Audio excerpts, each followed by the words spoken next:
ನಮಸ್ಕಾರ ವೀಕ್ಷಕರೇ, lab doctor ಚಾನಲ್ಗೆ ಸ್ವಾಗತ. If you new to the ಚಾನಲನ್ನು ಪ್ಲೀಸ್ ಲೈಕ್ ಮಾಡಿ, ಶೇರ್ ಮಾಡಿ ಮತ್ತು ಸಬ್ಸ್ಕ್ರೈಬ್ ಮಾಡಿ.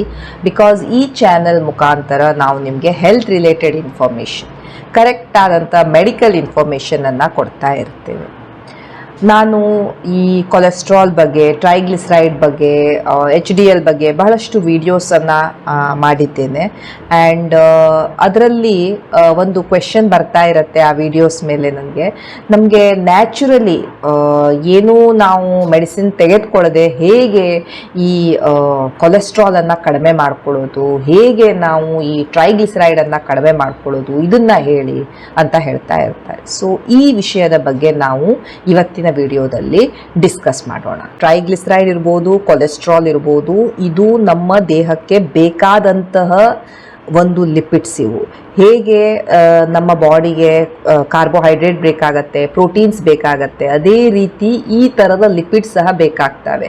ಸೊ ಕೊಲೆಸ್ಟ್ರಾಲ್ ಅಂದರೆ ಬಹಳ ಡೇಂಜರಸ್ಸು, ಹಾರ್ಟ್ ಅಟ್ಯಾಕ್ ಆಗಿಬಿಡುತ್ತೆ. ಟ್ರೈಗ್ಲಿಸರೈಡ್ ಅಂದರೆ ಅದರಿಂದ ನಮಗೆ ಬಹಳ ಪ್ರಾಬ್ಲಮ್ ಬರುತ್ತೆ. ಈ ರೀತಿ ಅಲ್ಲ, ಇವುಗಳಿಗೆ ಕೆಲವೊಂದು ಫಂಕ್ಷನ್ಸ್ ಇರ್ತವೆ ಆ್ಯಂಡ್ ಇವು ನಮ್ಮ ಬಾಡಿಯಲ್ಲಿ ಒಂದು ಲೆವೆಲಲ್ಲಿ ಇರಲೇಬೇಕಾಗತ್ತೆ. ಈಗ ಕೊಲೆಸ್ಟ್ರಾಲ್ ಇರ್ಬೋದು, ನಿಮ್ಮ ಈ fat soluble vitamin A, D, E, K ಇವುಗಳನ್ನು ಅಬ್ಸಾರ್ಬ್ ಮಾಡೋಕ್ಕೆ ನಮಗೆ ಕೊಲೆಸ್ಟ್ರಾಲ್ ಬೇಕೇ ಬೇಕು. ನಿಮ್ಮ ಹಾರ್ಮೋನ್ಸ್ಗಳನ್ನು ಮಾಡಲಿಕ್ಕೆ ನಮಗೆ ಕೊಲೆಸ್ಟ್ರಾಲ್ ಬೇಕು. ನಿಮ್ಮ ರಿಪ್ರೊಡಕ್ಟಿವ್ ಹೆಲ್ತಿಗೆ ನಮಗೆ ಕೊಲೆಸ್ಟ್ರಾಲ್ ಬೇಕು. ಬ್ರೈನಿನ ಫಂಕ್ಷನಿಗೆ ಕೊಲೆಸ್ಟ್ರಾಲ್ ಬೇಕು. ನೀವು ಉಪವಾಸ ಮಾಡ್ತಾ ಇದ್ದೀರಾ, ನಿಮಗೆ ಎನರ್ಜಿ ಬೇಕು. ನೀವು ಏನಾದರೂ ನಿಮಗೆ ಮೂವ್ಮೆಂಟ್ ಮಾಡಬೇಕು, ನಿಮಗೆ ಸ್ಟೋರ್ಡ್ ಎನರ್ಜಿ ಬೇಕು. ಆವಾಗ ಈ ಟ್ರೈಗ್ಲಿಸರೈಡ್ ಬಂದು ಎನರ್ಜಿಯನ್ನು ಕೊಡ್ತಾ ಇರುತ್ತೆ. ಸೊ ಇವುಗಳಿಗೆ ಒಂದು ಪರ್ಪಸ್ ಇದೆ ಆ್ಯಂಡ್ ಇವು ನಮ್ಮ ಬಾಡಿಯಲ್ಲಿ ಇರಲೇಬೇಕಾಗತ್ತೆ. ಬಟ್ ಪ್ರಾಬ್ಲಮ್ ಬರಕ್ಕೆ ಶುರು ಆಗತ್ತೆ ಯಾವಾಗ ಇವುಗಳ ಲೆವೆಲ್ ಏನಿದೆ, ಒಂದು ರೇಂಜ್ ಏನಿದೆ ನಾರ್ಮಲ್ಗಿಂತ ಹೆಚ್ಚಿಗೆ ನಮ್ಮ ಬಾಡಿಯಲ್ಲಿರುತ್ತೆ, ಆವಾಗ ಇವುಗಳಿಂದ ಪ್ರಾಬ್ಲಮ್ ಇರ್ತವೆ. ಸೊ ಕೊಲೆಸ್ಟ್ರಾಲಿನ ನಾರ್ಮಲ್ ರೇಂಜ್ ನಾವು ಎಷ್ಟಿರಬೇಕು ಅಂತ ಹೇಳ್ತೇವೆ. Cholesterol we expect that the normal range should be less than 200 mg/dL. ಈಗ 200 ಇಂದ 239 ಬಂತು ಅಂದರೆ ಅದು ಇಂಟರ್ಮೀಡಿಯೇಟ್ ರಿಸ್ಕ್ ಅಂತ, ಆ್ಯಂಡ್ ಮೋರ್ ದ್ಯಾನ್ 240 ಬಂತು ಅಂದರೆ ಹೌದು ಸ್ವಲ್ಪ ರಿಸ್ಕ್ ಇದೆ, ಹೈ ರಿಸ್ಕ್ ಇದೆ ಅಂತ ನಾವು ಹೇಳ್ತಾ ಇರ್ತೇವೆ. ಅದೇ ರೀತಿ ಟ್ರೈಗ್ಲಿಸರೈಡ್ ನಾವು ಎಷ್ಟು ಎಕ್ಸ್ಪೆಕ್ಟ್ ಮಾಡ್ತಿರ್ತೇವೆ, ಲೆಸ್ ದೆನ್ 150 mg/dL. ಈಗ 150ರಿಂದ 199 ಇದೆ ಅಂದರೆ ಹೌದು ಇದು ಸ್ವಲ್ಪ ಬಾರ್ಡರ್ ಲೈನ್ ಹೆಚ್ಚಿಗೆ ಆಗಿದೆ. ಆ್ಯಂಡ್ ಮೋರ್ ದೆನ್ 200 ಬಂತು ಅಂದರೆ ಎಸ್ ಇಟ್ ಈಸ್ ಹೈ ಅಂತ ಹೇಳ್ತಾ ಇರ್ತೇವೆ. ಸೊ ಇವು ಹೈ ಆದರೆ ಏನು ಪ್ರಾಬ್ಲಮ್ಮು, ಏನಾಗುತ್ತೆ, ಕೊಲೆಸ್ಟ್ರಾಲ್ ಹೈ ಆದರೆ ಏನಾಗುತ್ತೆ, ಅಥವಾ ಈ ಟ್ರೈಗ್ಲಿಸರೈಡ್ ಹೆಚ್ಚಿಗೆ ಆದರೆ ಏನಾಗುತ್ತೆ, ಅವು ಹಾರ್ಟ್ ಅಟ್ಯಾಕ್ ಆಗಲಿ ಈ ಥರ ಪ್ರಾಬ್ಲಮ್ ಹೇಗೆ ಮಾಡ್ತವೆ. ಇವು ಯಾವಾಗ ನಮ್ಮ ದೇಹದಲ್ಲಿ ಹೆಚ್ಚಿಗೆ ಆಗುತ್ತೆ, ನಮ್ಮ ದೇಹದಲ್ಲಿ ನಮ್ಮ ರಕ್ತನಾಳಗಳಲ್ಲಿ ಈ ಕೊಬ್ಬು ಏನಿರುತ್ತೆ ತೇಲ್ತಾ ಇರುತ್ತೆ. ಈ ತೇಲ್ತಾ ಇರುವಂಥ ಕೊಬ್ಬು ಏನು ಮಾಡುತ್ತೆ, ಅದು ಸುಮ್ಮನೆ ಕುತ್ಕೊಳ್ಳೋದಿಲ್ಲ. ಅದೇನು ಮಾಡುತ್ತೆ, ನಿಮ್ಮ ರಕ್ತನಾಳಗಳಲ್ಲಿ ಸಿಕ್ಕಾಕೊಳ್ಳುತ್ತೆ. ರಕ್ತನಾಳಗಳಲ್ಲಿ ಸಿಕ್ಕಾಕೊಂಡಾಗ ಅದು ಅಲ್ಲಿ ಕುತ್ಕೊಂಡು ಫೈಟಿಂಗ್ ಅನ್ನ ಶುರು ಮಾಡುತ್ತೆ ನಿಮ್ಮ ರಕ್ತನಾಳದ ಜೊತೆ. ಅದಕ್ಕೆ ನಿಮ್ಮ ಬಾಡಿ ಏನ್ ಮಾಡುತ್ತೆ, ಅದು ಫೈಟ್ ಮಾಡುತ್ತೆ. ಸೊ ಈಗ ಫೈಟ್ ಮಾಡಬೇಕಾದ್ರೆ ಏನಾಗತ್ತೆ, ಅಲ್ಲಿ ಬಿಳಿ ರಕ್ತ ಕಣಗಳು ಬರ್ತಾವೆ, ಅಲ್ಲಿ ಉರಿಯೂತ ಆಗತ್ತೆ, ಇನ್ಫ್ಲಮೇಷನ್ ಆಗತ್ತೆ, ಡ್ಯಾಮೇಜ್ ಆಗತ್ತೆ ಅಂಡ್ ಬ್ಲಾಕೇಜ್ ಶುರು ಆಗತ್ತೆ. ಇದನ್ನ ನಾವು ಅಥಿರೋಸ್ಕ್ಲಿರೋಸಿಸ್ ಅಂತ ಹೇಳ್ತಾ ಇರ್ತೇವೆ. ಹೇಗೆ ನೀವು ಡಾಕ್ಟರ್ ಹತ್ರ ತೋರಿಸ್ಕೊಳಕ್ ಹೋದಾಗ ಡಾಕ್ಟರ್ ಹೇಳ್ತಿರ್ತಾರೆ 50% ಬ್ಲಾಕ್ ಆಗಿದೆ, 70% ಬ್ಲಾಕ್ ಆಗಿದೆ. ಈ ಬ್ಲಾಕ್ ಆಗಿದೆ ಅಂದ್ರೆ ಈ ಅರ್ಥ ಏನು, ಈ ಹೆಚ್ಚಿಗೆ ಆದಂತಹ LDL ಇರ್ಬೋದು, ಕೊಲೆಸ್ಟ್ರಾಲ್ ಇರ್ಬೋದು, ಟ್ರೈಗ್ಲಿಸರೈಡ್ ಇರ್ಬೋದು, ಯಾವಾಗ ಅಲ್ಲಿ ಹೋಗಿ ಕುತ್ಕೊಳ್ತವೆ ಕ್ರಮೇಣವಾಗಿ ಇವು ಆ ರೋಡನ್ನ, ಈ ರಕ್ತನಾಳನ್ನ ಬ್ಲಾಕ್ ಮಾಡ್ತಾ ಶುರುವಾಗ್ತವೆ. ಸೊ 50% ಬ್ಲಾಕ್ ಆಗಿದೆ ಅಂದ್ರೆ 50% ಇವು ಬ್ಲಾಕ್ ಮಾಡಿಬಿಟ್ಟಿರ್ತವೆ. ಸೊ ಆದ್ರಿಂದ ನಾವು ಈ ಹೆಚ್ಚಿಗೆ ಕೊಲೆಸ್ಟ್ರಾಲು, ಹೆಚ್ಚಿಗೆ ಟ್ರೈಗ್ಲಿಸರೈಡು, ಹೆಚ್ಚಿಗೆ LDL ಇವುಗಳ ಬಗ್ಗೆ ತಲೆ ಕೆಡಿಸ್ಕೊಳ್ತಾ ಇರ್ತೇವೆ. ಈಗ ಕಮಿಂಗ್ ಟು ದ ಕ್ವೆಶನ್, ನಮಗೆ ಮೆಡಿಸಿನ್ ಯಾವುದು ತಗೊಳ್ಳೋದು ಬೇಡ, ನಮಗೆ ಏನು ಮಾಡಬೇಕು, ನ್ಯಾಚುರಲಿ ನಾವು ಏನು ಮಾಡಿ ಈ ಕೊಲೆಸ್ಟ್ರಾಲನ್ನು ಮತ್ತು ಟ್ರೈಗ್ಲಿಸರೈಡನ್ನು ಕಡಿಮೆ ಮಾಡ್ಕೊಳ್ಬೋದು. ನೋಡಿ, ಇಂಟರ್ನೆಟ್ಟಲ್ಲಿ ಸುಮಾರಷ್ಟು ಮ್ಯಾಜಿಕ್ ಡ್ರಿಂಕ್ಸ್ ಇದ್ದಾವೆ, ಮ್ಯಾಜಿಕ್ ರೆಸಿಪೀಸ್ ಇರ್ತವೆ, ಯಾವುದರಿಂದ ನೀವು ನಿಮ್ಮ ಕೊಲೆಸ್ಟ್ರಾಲನ್ನು ಕಡಿಮೆ ಮಾಡ್ಕೊಳ್ಬೋದು, ನಿಮ್ಮ ಫ್ಯಾಟನ್ನು ಮೆಲ್ಟ್ ಮಾಡ್ಕೊಂಡು ಬಿಡ್ಬೋದು, ಒಂದೇ ದಿವಸದಲ್ಲಿ ಒಂದೇ ತಿಂಗಳಲ್ಲಿ ಇಷ್ಟು ಕಡಿಮೆ ಆಗ್ಬೋದು, ಆ ರೀತಿ ಎಲ್ಲ ಇರುತ್ತೆ. I cannot justify their claims, but ನಿಮಗೆ ಮೆಡಿಸಿನ್ ತೆಗೆದುಕೊಳ್ಳಬಾರ್ದು ಆ್ಯಂಡ್ ನೀವು ನ್ಯಾಚುರಲಿ ನಿಮಗೆ ನಿಮ್ಮ ಟ್ರೈಗ್ಲಿಸರೈಡನ್ನು ಕಡಿಮೆ ಮಾಡ್ಕೊಳ್ಬೇಕು ಆ್ಯಂಡ್ ನಿಮ್ಮ ಕೊಲೆಸ್ಟ್ರಾಲನ್ನು ಕಡಿಮೆ ಮಾಡ್ಕೊಳ್ಬೇಕು ಅಂದರೆ ನೀವು ಫಸ್ಟ್ ಥಿಂಗ್ ಏನು ಮಾಡಬೇಕು, ನಿಮ್ಮ ಡಯಟನ್ನು ಫಿಕ್ಸ್ ಮಾಡಬೇಕು. ಈಗ ನಿಮ್ಮ ಡಯಟನ್ನು ಫಿಕ್ಸ್ ಮಾಡಬೇಕು ಅಂದರೆ ಏನರ್ಥ, ನಾನು ಏನು ಕೊಬ್ಬನ್ನು ಮುಟ್ಟೋದೇ ಇಲ್ಲ, ನಾನು ಎಣ್ಣೆಯನ್ನು ಹಾಕೋದೇ ಇಲ್ಲ, ಕರ್ದಿದ್ದನ್ನು ತಿನ್ನೋದೇ ಇಲ್ಲ, ಹೊರಗಡೆ ಏನೂ ತಿನ್ನೋದಿಲ್ಲ, ನಾನು ಒಂದು ಸಮೋಸ ಮುಟ್ಟಲಿಲ್ಲ, ಒಂದು ಕಚೋರಿ ಮುಟ್ಟಲಿಲ್ಲ, ಬಟ್ ನನಗೆ ಇಷ್ಟು ಟ್ರೈಗ್ಲಿಸರೈಡ್ ಬಂದುಬಿಟ್ಟಿದೆ, ಬ್ಲಾಕೇಜ್ ಆಗಿಬಿಟ್ಟಿದೆ, ಡಾಕ್ಟ್ರು ಹೇಳಿದ್ದಾರೆ 40% ಬ್ಲಾಕ್ ಆಗಿದೆ. ಹೇಗೆ? ನೀವು ಎಷ್ಟು ಅನ್ನ ಊಟ ಮಾಡ್ತಿದ್ದೀರಾ, ಎಷ್ಟು ಶುಗರ್ ತಿಂತಾ ಇದ್ದೀರಾ, ಎಷ್ಟು ನೀವು ಚಪಾತಿಯನ್ನು ತಿಂತಾ ಇದ್ದೀರಾ, ನಿಮ್ಮ ಆ್ಯಕ್ಟಿವಿಟಿ ಹೇಗಿದೆ, ಇವು ಯಾವುದಕ್ಕೂ ಒಂದು ಸ್ಯಾಟಿಸ್ಫ್ಯಾಕ್ಟ್ರಿ ಆನ್ಸರ್ ಇರೋದಿಲ್ಲ. ಸೊ ನೆನ್ಪಿಟ್ಕೊಳ್ಳಿ, ಸಪೋಸ್ ನೀವೇನಾದರೂ ಬರೀ ಈ ಕೊಬ್ಬಿನಾಂಶ ಹೆಚ್ಚಿಗಿರುವಂತಹ ಆಹಾರವನ್ನು ತಿಂದರೆ ಮಾತ್ರ ನಮ್ಮ ಬಾಡಿಯಲ್ಲಿ ಕೊಬ್ಬು ಹೆಚ್ಚಿಗೆ ಆಗತ್ತೆ ಅಂದ್ಕೊಂಡ್ರೆ ಇದು ತಪ್ಪು ಕಲ್ಪನೆ. ನೀವು ತಿನ್ನುವಂತಹ ಆಹಾರ ಅದು ಕಾರ್ಬೋಹೈಡ್ರೇಟು, ಪ್ರೋಟೀನ್ಸು, ಫ್ಯಾಟ್ಸು ಇವೆಲ್ಲ ಲಾಸ್ಟಿಗೆ ಕನ್ವರ್ಟ್ ಆಗೋದು ಈ ಫ್ಯಾಟ್ಸಿಗೆನೆ. ಈ ಫ್ಯಾಟಿನ ಮುಖಾಂತರವೇ ನಮ್ಮ ಬಾಡಿಯಲ್ಲಿ, ನಮ್ಮ ಈ ಎಡಿಪೋಸೈಟ್ಸಲ್ಲಿ ಇವು ಸ್ಟೋರ್ ಆಗ್ತಾ ಇರ್ತವೆ. ಸೊ ದಟ್ ನಮ್ಗೆ ಯಾವಾಗ ಎನರ್ಜಿ ಬೇಕು ಈ ಫ್ಯಾಟೇ ಬರ್ನ್ ಹಾಕ್ಕೊಂಡು ನಮಗೆ ಎನರ್ಜಿಯನ್ನು ಕೊಡ್ತಾ ಇರುತ್ತೆ.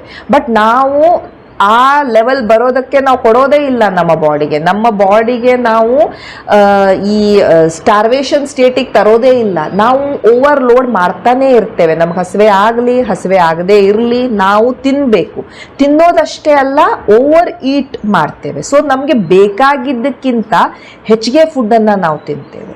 So food just not fatty food, ಬರೀ ಕರ್ದಿದ್ದ ಆಹಾರ ಮಾತ್ರ ಅಲ್ಲ. ನೀವು ಎಕ್ಸೆಸ್ ಆಫ್ ಕಾರ್ಬೋಹೈಡ್ರೇಟ್ಸ್ ತಿಂತಾ ಇದ್ದೀರಾ, ಬಹಳ ರೈಸನ್ನು ಊಟ ಮಾಡಿದ್ರಿ, ಬಹಳ ಚಪಾತಿ ತಿಂದ್ರಿ, ಬಹಳ ರೊಟ್ಟಿಯನ್ನ ತಿಂತಾ ಇದ್ದೀರಿ, ನಿಮ್ಗೆ ಬೇಕಾಗೋದಕ್ಕಿಂತ ಹೆಚ್ಚು ನಿಮ್ಮ ಬಾಡಿಗೆ, ನಿಮ್ಮ ರಿಕ್ವೈರ್ಮೆಂಟಿಗೆ, ನಿಮ್ಮ ಏಜಿಗೆ, ನಿಮ್ಮ ಹೈಟಿಗೆ. ಸೊ ಇವೆಲ್ಲದಕ್ಕಿಂತ ಹೆಚ್ಚಿಗೆ ನೀವು ತಿಂದಾಗ ಅವೆಲ್ಲ ಏನಿರ್ತವೆ ಅವೆಲ್ಲ ಹೋಗಿ ಕೊಬ್ಬೆ ಹಾಕತ್ತೆ.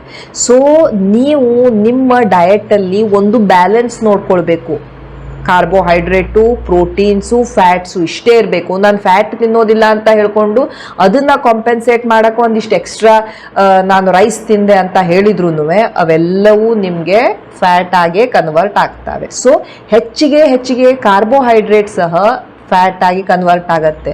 ನೀವು ಕರ್ದಿದ್ದ ಆಹಾರ ತಿಂತಾ ಇಲ್ಲ, ಬಟ್ ಸಕ್ಕರೆಯುಕ್ತ ಆಹಾರವನ್ನು ತಿಂತಾ ಇದ್ದೀರಾ, ಅದೂ ಸಹ ನಿಮಗೆ ಫ್ಯಾಟ್ ಆಗಿ ಕನ್ವರ್ಟ್ ಆಗುತ್ತೆ. ಈ ಶುಗರ್ ಏನಾಗಿ ಕನ್ವರ್ಟ್ ಆಗುತ್ತೆ ಲಾಸ್ಟಿಗೆ, ಅದು ಕನ್ವರ್ಟ್ ಆಗೋದು ಫ್ಯಾಟ್ ಆಗಿ.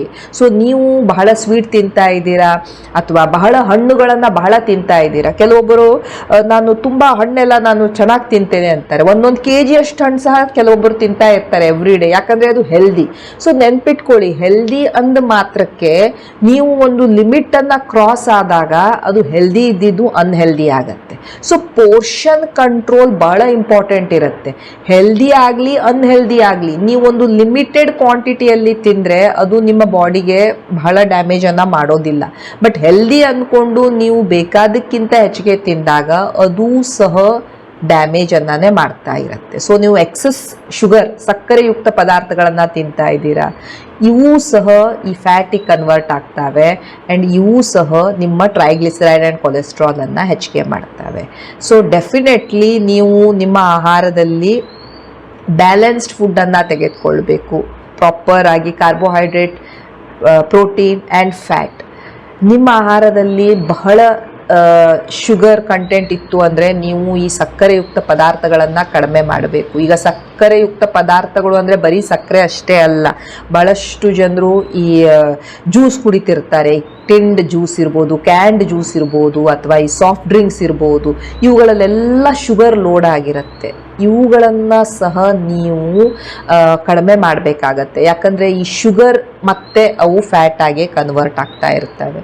ನೀವು ಬೇಕ್ರಿ ಐಟಮ್ಸ್, ಈ ರಿಫೈನ್ಡ್ ಫ್ಲಾರ್ ಏನು ತಿಂತಾ ಇರ್ತೀರ, ನಿಮ್ಮ ಬಿಸ್ಕೆಟ್ಸು, ಬ್ರೆಡ್ಡು, ಕೇಕ್ಸು, ಡೋನಟ್ಸು, ಚಿಪ್ಸು, ನಮಗೆ ಸೇರುವಂತಹ, ನಮಗೆ ಆನಂದ ಕೊಡುವಂತಹ ಮೆಜಾರಿಟಿ ಆಫ್ ದ ಫುಡ್ ಏನಿರ್ತವೆ ಇವು ಈ ರೀತಿ ಟ್ರೈಗ್ಲಿಸರೈಡ್ ಆ್ಯಂಡ್ ಕೊಲೆಸ್ಟ್ರಾಲನ್ನು ಹೆಚ್ಚಿಗೆ ಮಾಡ್ತವೆ. ದಟ್ ಡಸಂಟ್ ಮೀನ್ ದಟ್ ನೀವು ಅವುಗಳನ್ನ ಮುಟ್ಲೇಬಾರ್ದು, ಅವುಗಳನ್ನ ತಿನ್ನಲೇಬಾರ್ದು. ಒನ್ಸ್ ಇನ್ ಅ ವೈಲ್ ನೀವು ತಿಂತಾ ಇದ್ದೀರಾ, ಸ್ವಲ್ಪ ಕ್ವಾಂಟಿಟಿಯನ್ನು ತಿಂತಾ ಇದ್ದೀರಾ, that is fine, that is okay. But that is ಒಂದು ಹ್ಯಾಬಿಟ್ ಆಗಿ ಹೋಗ್ಬಿಟ್ಟಿದೆ ನಿಮಗೆ. ಎವ್ರಿ ಡೇ ನೀವು ಅದನ್ನ ತಿಂತಾ ಇದ್ದೀರಾ, ಅಥವಾ ಅದರ ಕ್ವಾಂಟಿಟಿ ಜಾಸ್ತಿ ತಿಂತಾ ಇದ್ದೀರಾ. ನಾನು ಕರ್ದಿದ್ದು ತಿನ್ನೋದಿಲ್ಲ ಅಂತ ಹೇಳ್ಕೊಂಡು ಸಕ್ಕರೆಯುಕ್ತ ಐಟಮ್ ತಿಂತಾ ಇದ್ದೀರಾ, ಹೆಚ್ಚಿಗೆ ಸಾಲ್ಟ್ ಇರುವಂತಹ ಐಟಮ್ ಅನ್ನ ನಿಮ್ಮ ಆಹಾರದಲ್ಲಿ ತಿಂತೀರಾ. ಎವ್ರಿ ಟೈಮ್ ನೀವು ಊಟ ಮಾಡಬೇಕಾದ್ರೆ ನಿಮ್ಗೆ ಉಪ್ಪಿನಕಾಯಿ ಬೇಕೇ ಬೇಕು, ನಿಮಗೆ ಪಾಪಡ್ ಬೇಕೇ ಬೇಕು, ಅಥವಾ ನಿಮಗೆ ಚಿಪ್ಸ್ ಬೇಕೇ ಬೇಕು. ಈ ರೀತಿಯ ನಿಮ್ಮ ಫುಡ್ ಹ್ಯಾಬಿಟ್ಸ್ ಇದ್ದಾಗ ನಿಮ್ಮ ಟ್ರೈಗ್ಲಿಸರೈಡ್ ಅಂಡ್ ಕೊಲೆಸ್ಟ್ರಾಲ್ ಹೆಚ್ಚಿಗೆ ಆಗ್ತಾ ಇರುತ್ತೆ. ಸೊ ನ್ಯಾಚುರಲಿ ನಿಮಗೆ ಕಡಿಮೆ ಮಾಡ್ಕೊಳ್ಬೇಕು ಅಂದ್ರೆ ನಿಮ್ಮ ಡಯಟ್ ಅನ್ನ ನೋಡಿ, ನಿಮ್ಮ ಡಯಟ್ ಅನ್ನ ಫಿಕ್ಸ್ ಮಾಡ್ಕೊಳ್ಳಿ.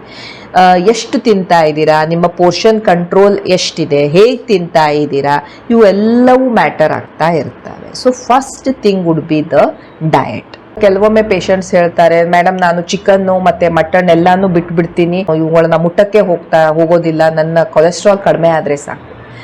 ಚಿಕನ್ ಇರ್ಬೋದು, ಅಥವಾ ಮಟನ್ ಇರ್ಬೋದು, ಅಥವಾ ಫಿಶ್ ಇರ್ಬೋದು, ಎಗ್ ಇರ್ಬೋದು, ಇವೆಲ್ಲ good source of protein, animal proteins ಇವು. ಆ್ಯಂಡ್ ಆಲ್ಸೋ ಇವುಗಳಲ್ಲಿ ಬೇರೆ ವೈಟಮಿನ್ಸ್, ಮಿನರಲ್ ಸಹ ಇರ್ತವೆ.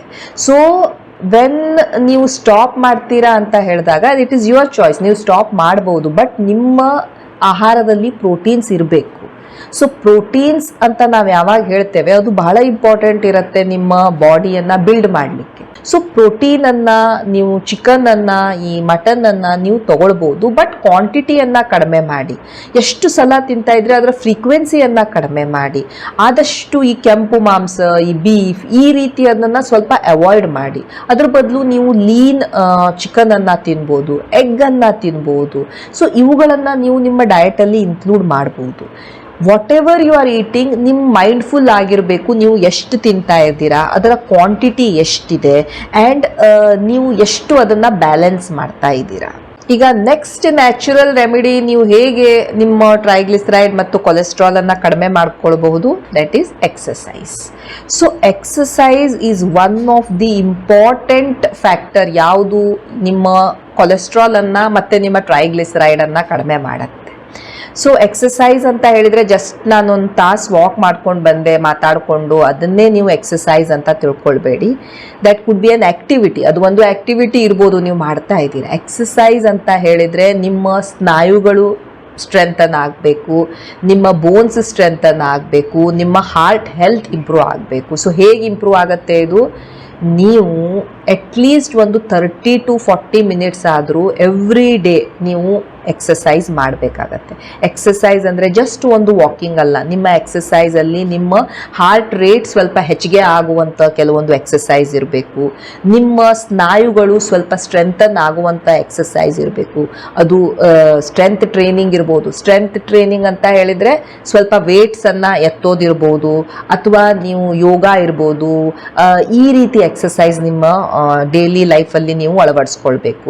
ಜಸ್ಟ್ ನಾನೊಂದು ವಾಕಿಂಗ್ ಮಾಡ್ಕೊಂಡು ಬರ್ತೇನೆ ಅಂತ ಹೇಳಿದಾಗ that may not do all the benefit. But ಅದನ್ನೂ ಮಾಡದೆ ಇರುವಂಥವರು ಬಹಳ ಜನ ಇದ್ದಾರೆ. ಅದನ್ನೂ ಮಾಡದೆ ನನಗೆ ನ್ಯಾಚುರಲಿ ಒಂದು ಏನಾದರೂ ಒಂದು ಮನೆಯಲ್ಲೇ ಮಾಡಿಕೊಂಡು ಕುಡಿಯುವಂಥ ಒಂದು ಡ್ರಿಂಕ್ ಇತ್ತು, ಅದನ್ನು ಕುಡ್ಕೊಂಡು ನನ್ನ ಕೊಲೆಸ್ಟ್ರಾಲ್ ಟ್ರೈಗ್ಲಿಸರೈಡ್ ಕಡಿಮೆ ಆಗಬೇಕು, ಆ ಥರದ್ದು ಬಹಳ ಜನ ಇರ್ತಾರೆ. ಬಟ್ ಎಕ್ಸಸೈಸ್ ಅಂದರೆ ಇಟ್ ಶುಡ್ ಹೆಲ್ಪ್. ನಿಮ್ಮ ಮಸಲ್ಸನ್ನು ಸ್ಟ್ರಾಂಗ್ ಮಾಡಬೇಕು, ನಿಮ್ಮ ಹಾರ್ಟನ್ನು ಸ್ಟ್ರಾಂಗ್ ಮಾಡಬೇಕು. ಆವಾಗ ಮಾತ್ರ ಇದು ಈ ಕೊಬ್ಬನ್ನು ಬರ್ನ್ ಮಾಡುತ್ತೆ. ನೀವು ಆರಾಮಾಗಿ ಒಂದು ರೌಂಡ್ ಹೊಡ್ಕೊಂಡು ಬರ್ತೀನಿ, ಅದಾದಮೇಲೆ 1 ತಾಸು ವಾಕ್ ಮಾಡ್ಕೊಂಡು ಬಂದು ನೀವು ರೆಸ್ಟ್ ಆಫ್ ದ 15 ತಾಸು ನೀವು ಕುತ್ಕೊಂಡೇ ಇರ್ತೀರಿ ಅಂದಾಗ that will not do much of the help. So ನೀವು ಆದಷ್ಟು ನಿಮ್ಮ ಮೂವ್ಮೆಂಟ್ ಮಾಡ್ತಾ ಇರಬೇಕು, ಆಕ್ಟಿವ್ ಆಗಿರಬೇಕು. ಯಾವಾಗ ನೀವು ಮೂವ್ ಆಗ್ತೀರಾ ಆ್ಯಂಡ್ ಯಾವಾಗ ನಿಮ್ಮ ಇಂಟೇಕ್ ಏನಿದೆ ಅದು ಒಂದು ಲಿಮಿಟಲ್ಲಿರುತ್ತೆ, ಆವಾಗ ಡೆಫಿನೆಟ್ಲಿ ನಿಮ್ಮ ಟ್ರೈಗ್ಲಿಸರೈಡ್ ಮತ್ತು ಕೊಲೆಸ್ಟ್ರಾಲ್ ಕೆಳಗೆ ಬಂದೇ ಬರುತ್ತೆ. ಯಾಕಂದರೆ ನೀವು ನಿಮ್ಮ ಡಯಟ್ ಮತ್ತು ಎಕ್ಸಸೈಸನ್ನು ಮಾಡ್ತಾ ಇದ್ದಾಗ ಡೆಫಿನೆಟ್ಲಿ ನಿಮ್ಮ ವೇಟ್ ಕಡಿಮೆ ಆಗುತ್ತೆ. ಆ್ಯಂಡ್ ವೇಟ್ ಕಡಿಮೆ ಆದಾಗ ನಿಮ್ಮ ಬಾಡಿಯಿಂದ ಫ್ಯಾಟ್ ಬರ್ನ್ ಆಗಕ್ಕೆ ಶುರುವಾಗುತ್ತೆ. ಫ್ಯಾಟ್ ಬರ್ನ್ ಆಗೋದು ಅಂದರೆ ಏನು, ನಿಮ್ಮ ಕೊಲೆಸ್ಟ್ರಾಲ್ ಮತ್ತು ಟ್ರೈಗ್ಲಿಸರೈಡ್ ಕಡಿಮೆ ಆಗೋದು. ಮೂರನೇ ರೆಮಿಡಿ ಏನು, ನೀವು ಡಯಟ್ ಆ್ಯಂಡ್ ಎಕ್ಸಸೈಸ್ ಮಾಡ್ತಾ ಇದ್ದೀರಾ, ಡೆಫಿನೆಟ್ಲಿ ನಿಮ್ಮ ವೇಟ್ ಕಡಿಮೆ ಆಗುತ್ತೆ. ಸೊ ಒನ್ಸ್ ನಿಮ್ಮ ವೇಟ್ ಕಡಿಮೆ ಆಗುತ್ತೆ, ಇದರಿಂದ ನಿಮ್ಮ ಟ್ರೈಗ್ಲಿಸರೈಡ್ ಮತ್ತು ಕೊಲೆಸ್ಟ್ರಾಲ್ ಲೆವೆಲ್ ಕಡಿಮೆ ಬರುತ್ತೆ. ಸೊ ಈವನ್ ನೀವು ಒಂದು 5 to 10 kg ವೇಟ್ ಕಡಿಮೆ ಮಾಡಿದರೂ ಸಹ ಎಷ್ಟೋ ನಿಮ್ಮ ಬಾಡಿಯಲ್ಲಿ, ನಿಮ್ಮ ಲಿಪಿಡ್ ಪ್ರೊಫೈಲಲ್ಲಿ ಡಿಫ್ರೆನ್ಸ್ ಬರ್ತಾ ಇರುತ್ತೆ. ಸೊ ಥರ್ಡ್ ವುಡ್ ಬಿ ನೀವು ವೇಟನ್ನು ರೆಡ್ಯೂಸ್ ಮಾಡೋದು. 4ನೇದು ನಿಮ್ಮ ಹ್ಯಾಬಿಟ್ಸ್, ನಾನು ಆಲ್ಕೋಹಾಲ್ ಕುಡಿತಾ ಇದ್ದೇನೆ, ನಾನು ಮದ್ಯಪಾನ ಮಾಡ್ತಾ ಇದ್ದೇನೆ, ನಾನು ಸಿಗರೇಟ್ ಸ್ಮೋಕ್ ಮಾಡ್ತಾ ಇದ್ದೇನೆ, ಬಟ್ ನಾನು ಬೆಳಿಗ್ಗೆ ಎದ್ಕೊಂಡು ಒಂದು ಮಿಕ್ಸ್ಚರ್ ಹಾಕ್ಕೊಂಡು ಒಂದು ನೀರನ್ನು ಕುಡಿತಾ ಇದ್ದೇನೆ, ಬಟ್ ನನ್ನ ಕೊಲೆಸ್ಟ್ರಾಲ್ ಕಡಿಮೆ ಆಗ್ತಾ ಇಲ್ಲ. ಸೊ ನೀವು if you are certain that ನಿಮಗೆ ನಿಮ್ಮ ಹಾರ್ಟ್ ಹೆಲ್ತ್ ಬಗ್ಗೆ, ನಿಮ್ಮ ಕೊಲೆಸ್ಟ್ರಾಲನ್ನು ಕಡಿಮೆ ಮಾಡ್ಕೊಳ್ಬೇಕು ಅಂತ ನಿಮಗೆ ಮನಸ್ಸಿತ್ತು ಅಂದಾಗ ಈ ರೀತಿಯ ಹ್ಯಾಬಿಟ್ಸನ್ನು ಸಹ ನೀವು ನಿಲ್ಲಿಸಬೇಕಾಗತ್ತೆ, ಸ್ಟಾಪ್ ಮಾಡಬೇಕಾಗತ್ತೆ. ಯಾಕಂದರೆ ಸ್ಮೋಕಿಂಗ್ ಆಗಲಿ ಡ್ರಿಂಕಿಂಗ್ ಆಗಲಿ ಇವು ಸಹ ನಿಮ್ಮ ಹಾರ್ಟನ್ನು, ನಿಮ್ಮ ರಕ್ತನಾಳಗಳನ್ನು, ನಿಮ್ಮ ಕೊಲೆಸ್ಟ್ರಾಲನ್ನು ಹೆಚ್ಚಿಗೆ ಮಾಡ್ತವೆ ಆ್ಯಂಡ್ ನಿಮ್ಮ ಟ್ರೈಗ್ಲಿಸರೈಡನ್ನು ಹೆಚ್ಚಿಗೆ ಮಾಡ್ತಾ ಇರ್ತವೆ. ಸೊ ಎಸ್, ಈ ಥರದ ಹ್ಯಾಬಿಟ್ಸನ್ನು ನೀವು ನಿಲ್ಲಿಸಬೇಕಾಗತ್ತೆ. ಸೊ ಇವು ಕೆಲವೊಂದು ನ್ಯಾಚುರಲ್ ರೆಮಿಡೀಸ್ ಯಾವುದು ನೀವು ಟ್ರೈ ಮಾಡ್ಬೋದು. When you do not want, ನಿಮಗೆ ಮೆಡಿಸಿನ್ ತೆಗೆದುಕೊಳ್ಳೋದು ಮನಸ್ಸಿಲ್ಲ ಆ್ಯಂಡ್ ನೀವು ನ್ಯಾಚುರಲಿ ಮನೆಯಲ್ಲೇ ಏನಾದರೂ ಮಾಡಿಕೊಂಡು ನಾನು ಈ ಥರದ ಕೊಲೆಸ್ಟ್ರಾಲ್ ಕಡಿಮೆ ಮಾಡಬೇಕು, ಟ್ರೈಗ್ಲಿಸರೈಡ್ ಕಡಿಮೆ ಮಾಡಬೇಕು ಅಂದಾಗ ಎಸ್, ಡೆಫಿನೆಟ್ಲಿ ನೀವು ಇವುಗಳನ್ನು ಟ್ರೈ ಮಾಡಲೇಬೇಕು. ಆ್ಯಂಡ್ ನೀವು ಮೆಡಿಸಿನ್ ತೆಗೆದುಕೊಂಡ್ರೂ ಸಹ ಇದನ್ನು ನೀವು ಎಲ್ಲಿವರೆಗೆ ಚೇಂಜ್ ಮಾಡೋದಿಲ್ಲ, ಮೆಡಿಸಿನ್ ಅಷ್ಟು ಇಫೆಕ್ಟಿವ್ಲಿ ಕೆಲಸ ಮಾಡ್ತಾ ಇರೋದಿಲ್ಲ. So thank you so much for watching the video. Please like, share and subscribe the channel. Thank you.